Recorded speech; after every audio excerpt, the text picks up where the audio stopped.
आफादनि जे बोसोरसालिया जथुम्मा बेनि थाखथियारिखौ आं दिनै नायनो फैदों। दिनै एप्रिल दाननि 30 अक्ट' आरो मे दाननि 2, 3, 4 अक्ट'आव बर' थुनलाइ आफादनि बे जथुम्माया जागोन।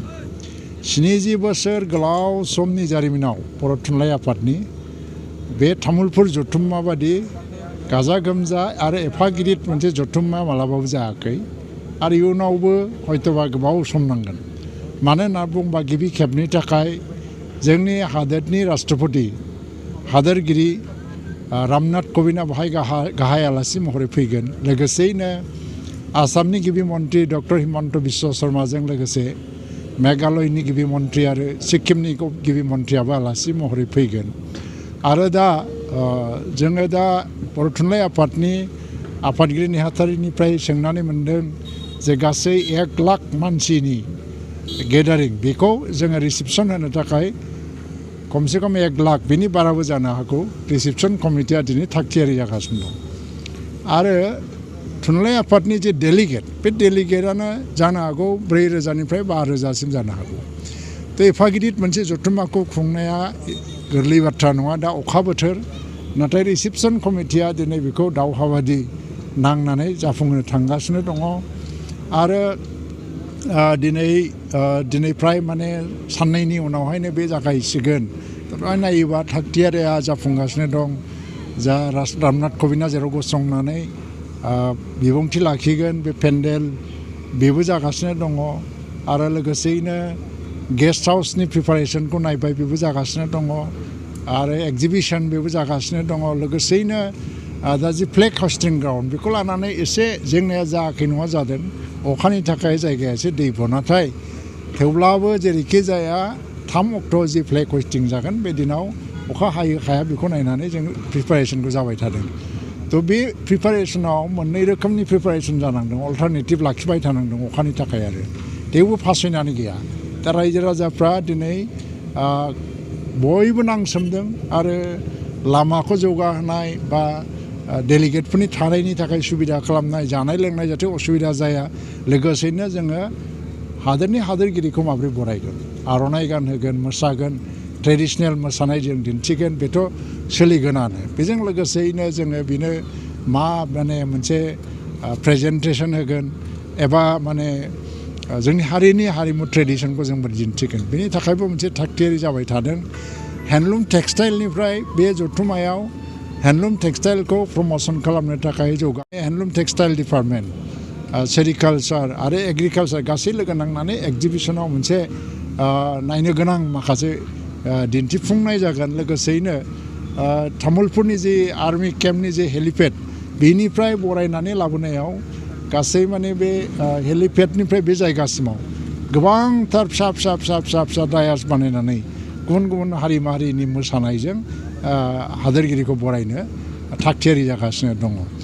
थ' बेनिखायनो बाहाय आसाम गभर्नमेन्टआबो मदद होदों आरो BTC गभर्नमेन्टआ फुल्लि मदद होदों। आरो दा BTCनि चिफआ जिहेतु तामुलपुरनिफ्रायनो बिथांनि दैदेननायावनो गासैबो प्रिपारेसनफ्रा जागासिनो दङ। आरो टिमखौ साबायखर नांगोन जायफ्रा खामानि मावबाय थादों, आइजोफोर हौवाफोर गासिबो मेंनाय बानाय खिन्थायाखै। आं मिजिंथियो बे जथुम्माया जोबोद मेहेर गोनां जाथों, ओंथि गोनां जाथों। आरो खालि गाजा गोमजानिल' नङा, खारन जोंनि राष्ट्रपतिया जिबनाव बिदि गाजा गोमजा हाबाफारिखौ गोबां नुबाय। खिन्थु बेनि गेजेराव बे जथुम्मानि गेजेरजों मा मेसेज होनो नागिरदों? मेसेजआ जाहैबाय मा दा मुलुगनाङै जाग्रा लोंग्रा आदारखौ आद्रि खालामनायनि हेंथाया आयेन जाबोगासिनो दं। मानसिया जेसेबां जानो हायो एसेबांल' लानांगौनो, बारा लानानै जानो हायैखौ गारनाया आयेनगत अपराध जागासिनो दं माखासे हादोरफ्राव। दा जोंनि हादोरावबो बिनि सांग्रांथिखौ लाबोनांगौ। बे जथुम्मानि गेजेरजों बिनिखायनो बिनि सांग्रांथि लाबोनो नागिरनाय जादों जे जाग्रा लोंग्रा आदारखौ रावबो आद्रि खालामनो मोना। जेसेबां नों जानो हायो एसेबांल' लानानै जा, दखानावनो जा, हटेलावनो जा एबा जोंनि डाइनिं हलावनो जा। जोंहा बेनि मोनसे माबा जाहैबाय, मोनसे थांखि लादों जाग्रा लोंग्रा। लोगोसेयैनो बे जथुम्मानि गेजेरजों जों बिटिआर ओनसोला जे राष्ट्रबाद एबा राष्ट्रियताबाद भारतनारि मोनसे सानस्रिया जे जोंनाव बिराद गोख्रों, जों बेखौबो दिन्थिलांगोन। दा LED प्रजेक्टर बाहाय बसायजोबनाय जादों। गोबां माखासे बाथ्रा बुंनो नाजानाय जादों। हादोरखौ जों बेसेबां मोजां मोनो, गोनांथि जायोबा बे ओनसोलनि सेंग्रा लाइमोनफोरा हादोरनि थाखाय जिउ गारनो थाखायबो रेडि।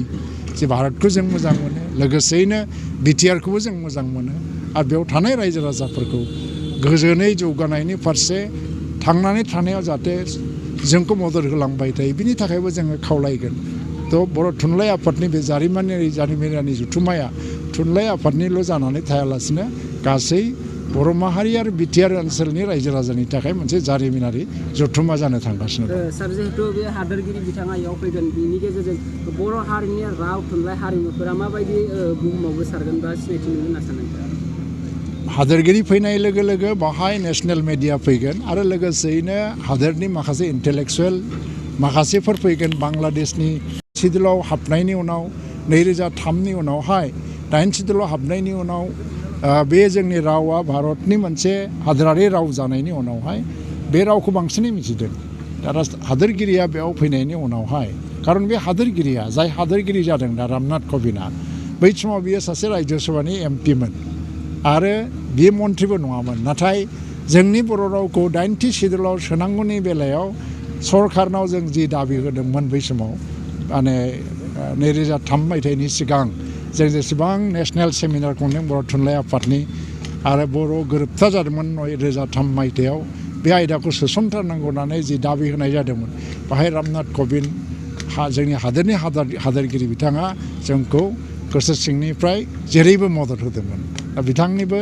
जोंनि मोनसे बिहोमा दङ बाहाय बेनिखायनो जों दिनै मान होनो थांदों आरो बिथांनि बे बर' थुनलाइ आफादनि जथुम्मायाव फैनायनि गेजेरजों बर' राव थुनलाइया हादोराव आरो हादोरनि बायहेरायावबो बांसिनै गोसारगोन।